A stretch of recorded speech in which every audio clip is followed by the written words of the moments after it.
La vérité, ça n'existe pas. Tout est mouvement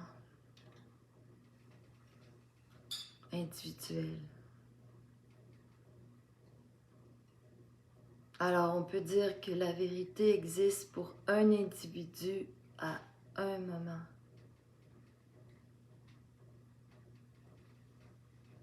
Si c'est transféré, si c'est adopté par quelqu'un extérieur à la personne qui l'énonce, c'est véhiculé par un égrégore. Bon, je dis égrégore, mais égrégore pour moi c'est n'importe quel véhicule de vérité. La vérité, ça n'existe pas, alors dire mensonge ou dire vérité. Puis ça me fait penser que quand je disais à l'instant que la vérité existe pour un individu à un moment, c'est sa vérité, ok? C'est son tremplin d'auto-évaluation.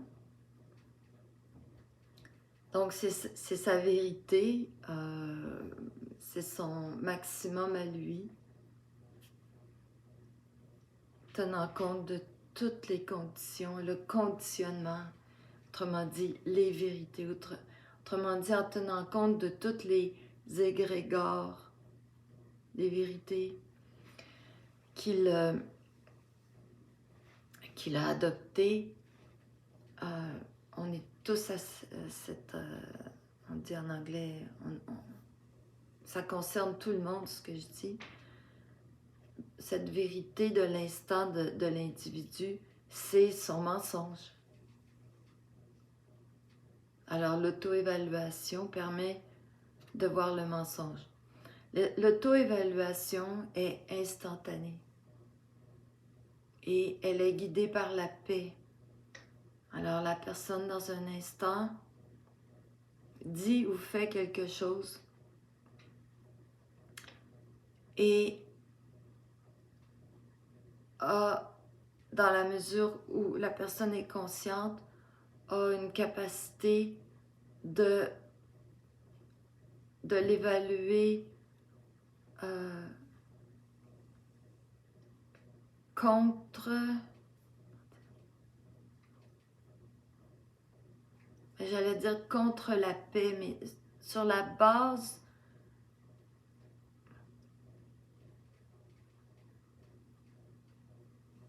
c'est quoi qui n'est pas la vérité ou le mensonge? Donc, vérité-mensonge, c'est la même chose. On est à notre maximum d'honnêteté ou de performance, en tout cas d'expression, dépendamment des vérités, des valeurs, des dogmes, des points de vue qu'on a adoptés.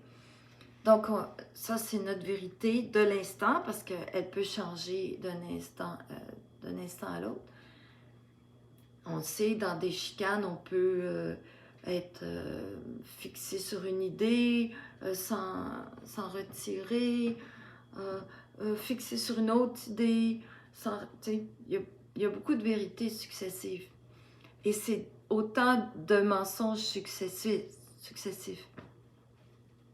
Quelle serait une discussion sans cette vérité-mensonge?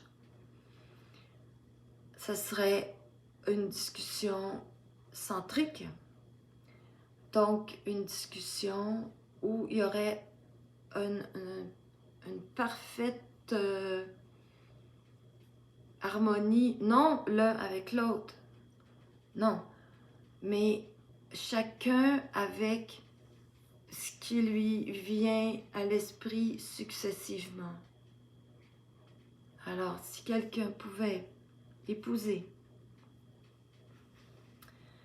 ce qui lui vient, ce qui lui arrive en tête ou événementiellement, de la part de l'autre, etc.,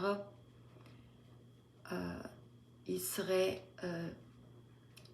dans le réel parce que il ne serait plus dans ce qui l'empêche d'épouser ce qui lui arrive.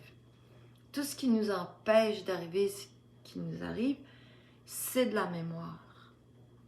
Que ça soit de la mémoire expérientielle, que ça soit de la mémoire de ce qui nous a été inculqué au moment de la création de l'âme ou au moment de la création de l'ego.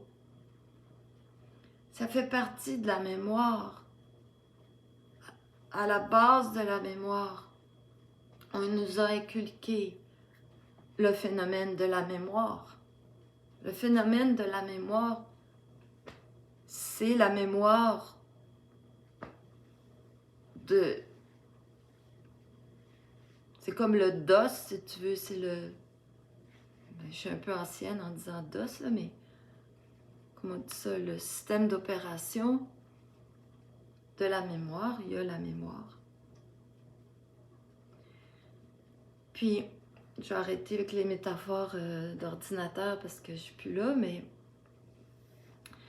Donc, tu as la mémoire, tu as la polarisation. Et puis, est-ce que les plantes, puis le minéral, puis les animaux se sont fait inculquer la polarisation? Ben oui, parce que ils vivent. Par exemple, sur Terre, on a le jour et la nuit, on a le pôle Nord, le pôle Sud, tout ça, c'est de la polarisation. Quand ils disent que ils peuvent dater des artefacts parce qu'il y a eu des inversions des pôles, si c'est pas de la polarisation, ça. Alors, oui, et puis l'animal aussi, il vit la mémoire. Alors, mémoire et polarisation, ça fait partie de tout ce qui est les règnes, la nature. Maintenant, tu as l'ego qui est arrivé. Et là, la polarisation est devenue un support à son tour pour permettre à une mémoire expérientielle, émotionnelle et intellectuelle. Mais quand je dis expérientielle, c'est aussi c'est la troisième patte du trépied. Expérientielle dans le sens si tu as eu un accident, si les grands chocs dans ton corps. Les choses s'inscrivent dans une énergie qui est en circuit fermé dans le corps, d'après moi. La vérité. Alors, ça, c'est cette mémoire-là, c'est ça qui s'exprime par qu'est-ce qu'on fait puis qu'est-ce qu'on dit. Et l'ego accumule ça. L'ego qui est le corps, l'ego qui est le système nerveux. Alors, le corps a beaucoup de superflu là, pour lui permettre de vivre l'expérience de la civilisation.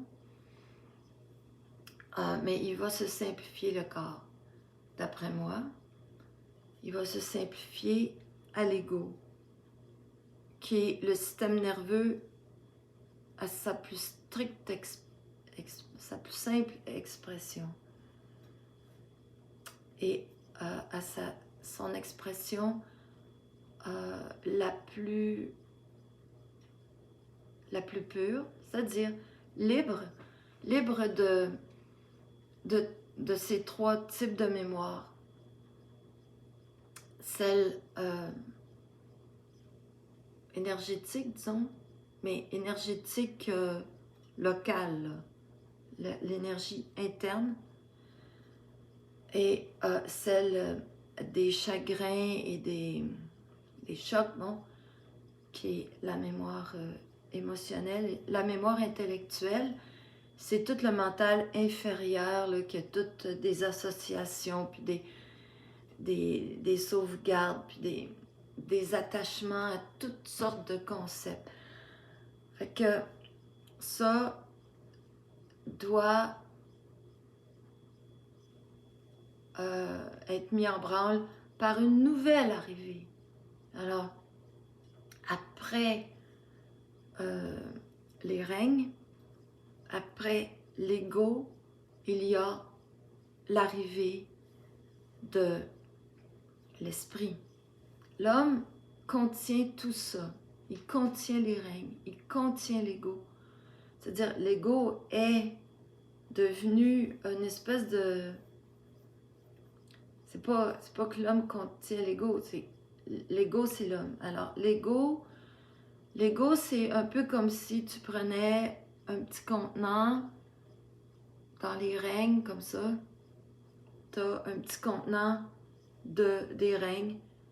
C'est un individu, un corps physique, multidimensionnel, prêt à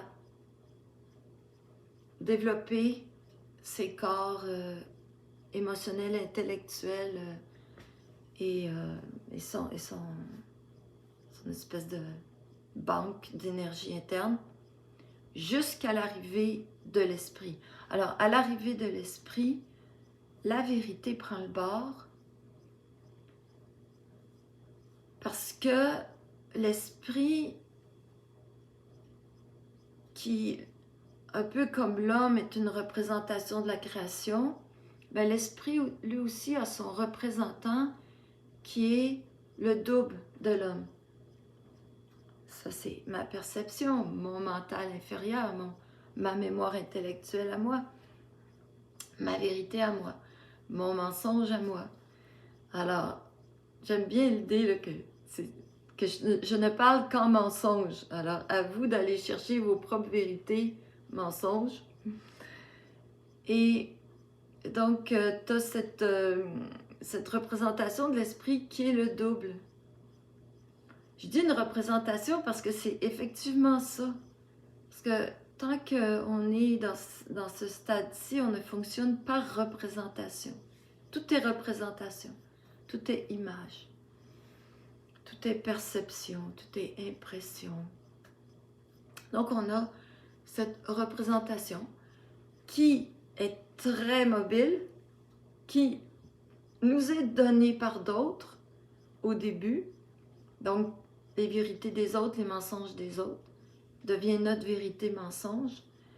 Mais c'est un peu fatigant, hein? Je ne sais pas pour répéter vérité mensonge à chaque fois, là. C'est entendu que quand je dis vérité, je veux dire mensonge. Donc, au début, la représentation qu'on se fait de l'esprit, le double, est beaucoup, est 100% le mensonge des autres. Ou ça peut être le mensonge d'un autre, si tu as un gourou, comme c'était mon cas avec Bernard de Montréal. Et cette représentation-là peut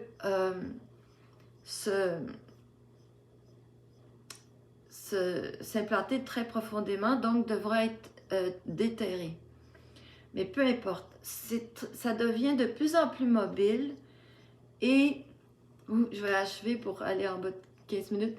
Et donc, c'est ça qui arrive, c'est que tout devient très mobile et la vérité, vraiment, apprend le bord.